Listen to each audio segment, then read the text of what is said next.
Welcome to another episode of Jamming with Jason. Hey, today we're going to be talking about how sometimes we get stuck in some self talk in our head, and how sometimes it's just a great idea to bounce ideas off of other people. And what you're going to find out as we talk today, the more that you get out of your head and actually start bouncing ideas off of other people, you're going to get the answers that you need, and I'm excited to be talking with my friend Hal about this. So here we go. Hi, I'm Jason Mefford, and you're in the right place to start transforming your career and life with this podcast. I've been in the trenches as an executive leader, and now I'm an executive coach and confidential advisor to executives all over the world. I use a multidisciplinary approach to improve learning that drives transformation by getting to the root cause in a practical, no-nonsense way.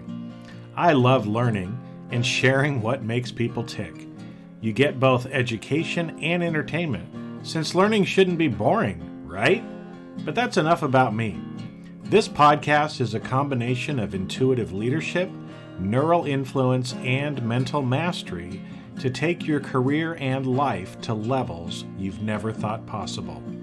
If you're wanting to improve yourself, develop stronger relationships professionally and personally, make quicker, better decisions, and become a more effective leader, then of course, this podcast is for you, because you are going to learn how to manage emotions in yourself and others, avoid burnout, stress, and anxiety, master your mind, get people to listen and take action, and become a lifelong learner. And when you do that, you will have a positive mental attitude, executive leadership presence, and the skills to know exactly what to say and do in any situation. I'm glad you're here. So, let's get started. All right, Hal. It's good to have you Jason. back. Good to be back. This is one of those topics, self-talk, bouncing ideas off of others, and I talk to myself a lot. Though I always say it's not a problem unless you answer yourself, right? Well,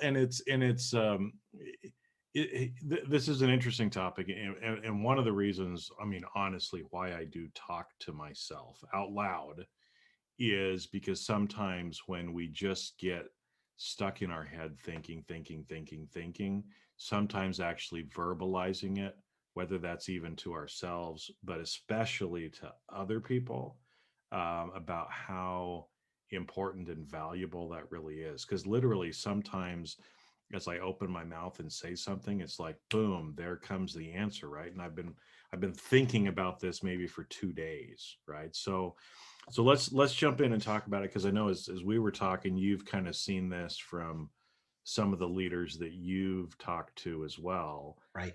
and maybe why now is even a little bit, why it's even more important now to talk about this. So kind of take it away, and let's get the conversation going. Yeah, and some one-on-one conversations that I've had with CAEs as we've gotten deeper and deeper into the pandemic and the resultant work from home, work remotely. You know, what's happened is I'm hearing more and more self-doubt creep in to either what people say or how they say it. And they are the same individual they've been with the same level of confidence. So as I've tried to think, well, what really is going on? And then I think about myself working from home as much as I have over the last, 10 plus months. We spend more time lately in our heads. It was much more convenient in a physical work environment to go, if something just didn't feel right, didn't sound right, you needed someone to bounce an idea off of, you didn't get a response to that email, and you really are curious as to why, you got up, you walked down the hall, you had a chat with a peer, about something in the organization that was going on, and you had some self-reinforcement. Yeah, I've seen that too. And now we're not having those conversations as much. It's a lot harder than getting up and walking down the hall or say, hey, you got a minute? I got to bounce an idea off of you. Now it is, well, I really don't want to schedule a Zoom meeting with them because I'm sure they're busy, and seems really intrusive to send them a text. And so you sit there and stew about stuff, and when you stew about stuff, usually it's turns into self-reflection, which turns into self-doubt. Yeah. So, well, and so maybe let's kind of go down a path of kind of explaining an example of this, Mhm. right? Because again, I'm thinking, some people might be sitting there going, well, I don't know if I'm doing that or not, right? Again, self-doubt already creeping in. But what is this but what does this kind of look like? Because in one way it kind of sounds a little oxymoronical that I'm still confident, but now I'm doubting myself more. So what does that kind of look like? What Yeah, would people be thinking or exactly. saying? I've seen some articles recently, and it's showing up more about leadership and paranoia. Mhm. And as a leader, you have developed a set of you've developed a capability of being confident, exuding confidence, or if necessary, faking confidence. Because sometimes you're not confident, but you've learned how to do it, and you carry yourself that way throughout the organization. But as we've spent more time isolated, no, yes, we're having meetings, we're interacting with our staff, we're interacting with the organization, but it's not the same. We're still spending more time in our heads thinking about things. And so the example, a good example is, and I'm sure we've all done it recently. I know I have.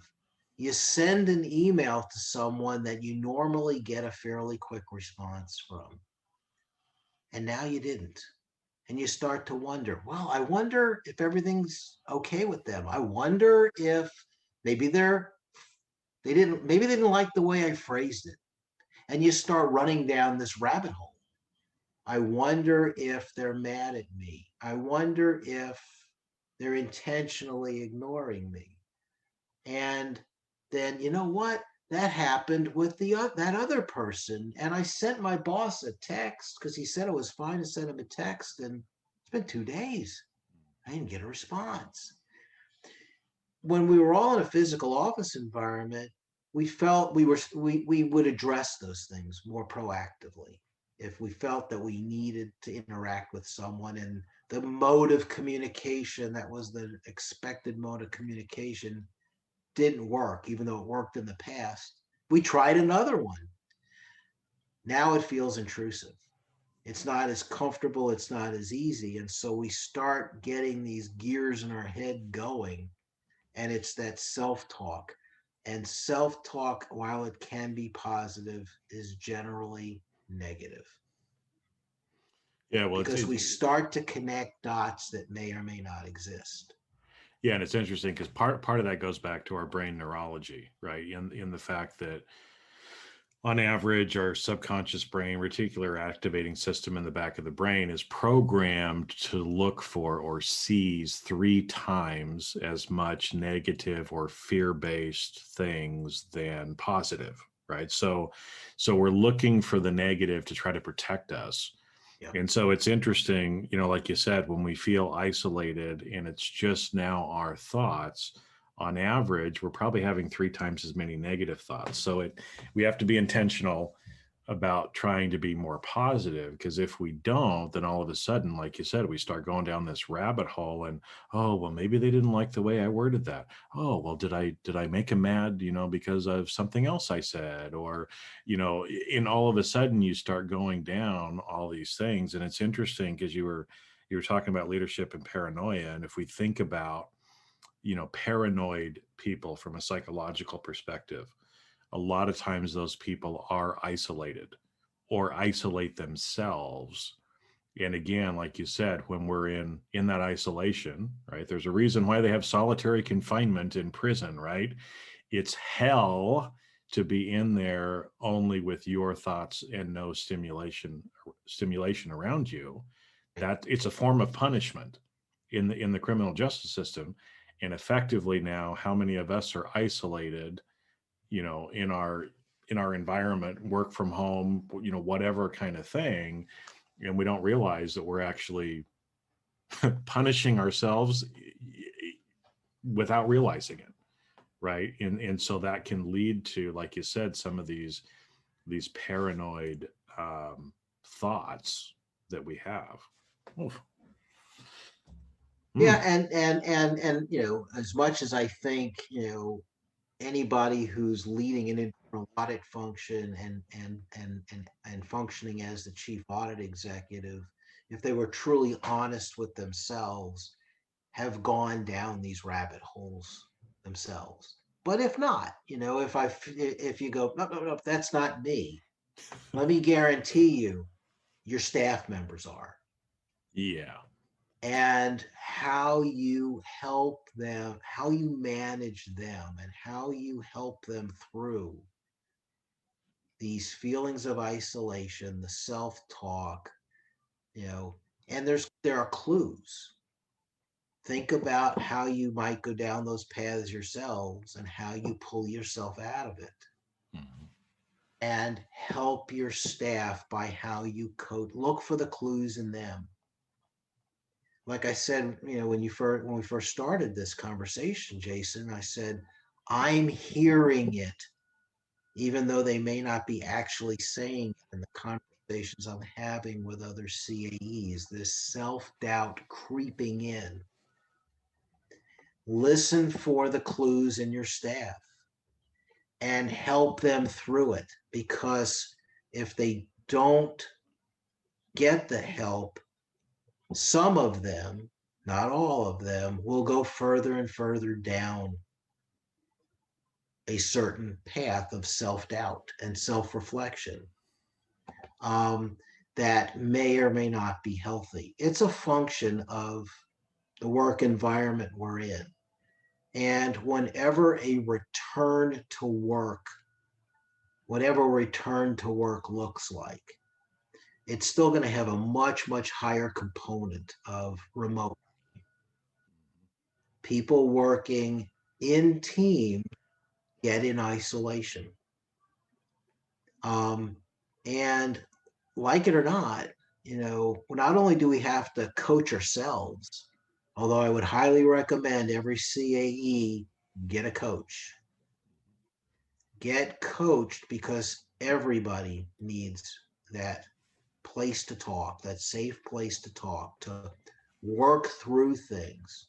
I'll come back to that in a minute, but if you want to help your staff, as much as we're not necessarily psychiatrists or psychologists, it comes with the territory in helping your staff be the best they can be. So listen for the clues. And then I said, I'll come back to it. When you're in the office, when you're in a physical office, how many times have you gone to someone else, or someone else in the organization has come to you and say, hey, you got a minute? I need to pick your brain about something, right? It's that phrase, and are we doing that now? Are we having those conversations of saying, here's what I think, here's what I see, I'm not sure I'm right, but let me pick your brain on it? Those are healthy conversations for our psyches, because they either confirm some of that self-talk, or they jar us out of it because somebody tells us how to see something completely differently. Well, it's And we interesting. don't have those as much anymore. No, we don't, and it's funny because as you were talking about that from the paranoia standpoint, there was a series that my wife and I were watching, and one of the characters was going through some paranoia, and so it would show in the in the show, kind of what he was perceiving was going on. And so it was just bizarre. I mean, somebody sitting there watching, we could tell that he'd moved into that paranoia state, but he didn't recognize it, right? He couldn't distinguish what was real and what was not. And there was a scene where he was sitting in the car with one of his friends. And so he starts going off trying to confess and say all these different things. And his friend said, John, you're paranoid, right? I've been doing this for a long time and I can see that you're paranoid right now. What you're seeing is not real, right? And so this kind of gets back to that coaching, like you said. I mean, a lot of people, we don't recognize where we're at until you actually can verbalize and talk to somebody. So going to somebody who's actually trained and knows how to do it. It's not a pity party, kind of a deal, but somebody who is actually trained, recognizes, knows how to help you see those blind spots, how to actually change, is so valuable. And I think one of the other things as you were talking that I wanted to bring up, because we've been talking about the isolation as individuals, but sometimes too what I find, so I'm going to kind of throw it back and see if this is what you've experienced as well, but sometimes even small groups of people that are believing maybe or in the same sense of paranoia, it becomes like an echo chamber. And so those people just are kind of feeding on each other. And instead of just one person going down the rabbit hole, now you've got 10 people going down the rabbit hole together because there's no voice of reason. There's no, and we do this all the time because we surround ourselves usually with people that think exactly the same way that we do. And so they reinforce our beliefs. The problem is, especially if there's some of these paranoid thoughts or just falsehoods that we're believing, like, well, no, Hal, just because you didn't respond to me in 5 minutes from my email doesn't mean you don't like me or I did something to piss you off, right? There's probably other interpretations, but sometimes those echo chambers have just as much damage or can do just as much damage as somebody left in individual isolation. I mean, are you Right. seeing the same kind of thing? Yes, but not as much. I've actually seen the flip side where, small groups of individuals that might be CAEs who are in completely disparate industries Mm-hmm. get together on a call in a non-typical roundtable where Jason, you and I have talked about it in the past. Roundtables are all great, but usually what CAE wants to do is tell all the other CAEs there how great they are and how on top of things their staff is and all the wonderful things they're doing in their organization. And what I found is we've got as small groups of CAEs in disparate industries have gotten together virtually and talked with each other, they aren't talking about internal audit. They're talking about interpersonal, executive level challenges they're facing dealing with people. And they all enter the call or the conversation with something that's really bothering them or really nagging at them. And when you peel it back, it's a interpersonal relationship issue between them and some other person or people in the organization. And the conversation helps them get through it. And so it is interesting that to me, what I've witnessed is those individuals that might be stuck in that self-talk, and I didn't realize this until a few of these have occurred, needed the outlet to break them out of that thinking. And whether the group gave them great advice, average advice, or advice that they go, thank you very much, and they're thinking that didn't help me one bit. Well, maybe not, but as you were pointing out, when you're doing the self-talk, when you're talking out loud to yourself, just the ability to talk to others about it, hear what other people had to say on the topic, changed your thinking about it and gave you a way, whether somebody said something really insightful and you're going to go do that, exactly that, or they said something that just jarred your thinking. It's that old, let me pick your brain. And I would encourage CAEs that, and there are opportunities out there. Look for opportunities where you can get together with other CAEs. Right now, it's virtually. It's not a canned roundtable, and we're going to talk about these exact topics. And just talk as peers with each other and help each other through the challenges you're facing. Well, because it's amazing, as you were talking, and this has been my experience, with a lot of those roundtables. I mean, a lot of people call them roundtables, right? But to me, it just feels like a bunch of gorillas standing around beating their chests, and it's like, it's so much of a different feel to go to something like that where egos are still there. People don't want to talk about what's really bothering them versus having that safe, confidential community of people that do actually get to the meat of what's actually bothering them, right? Because again, it's we can superficially try to get by, or we can actually go in and take care of the root of what the real problem is, right?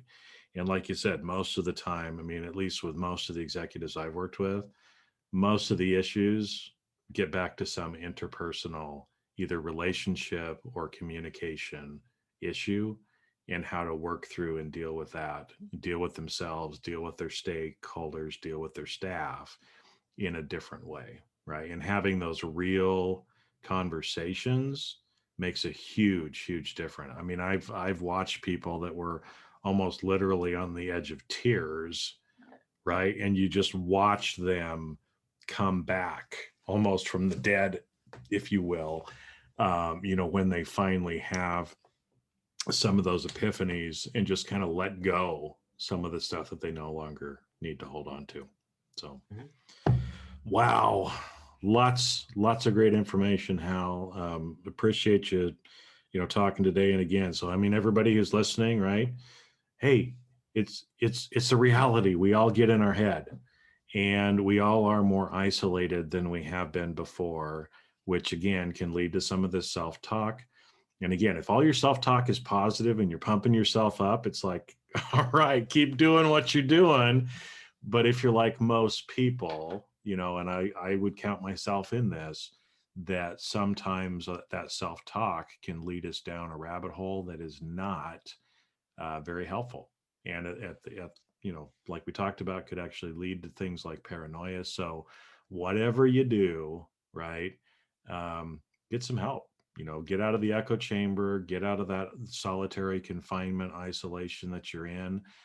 Start picking people's brains, bounce ideas off of other people. If you don't know where to go, reach out to Hal or me, because we know some places where you can go.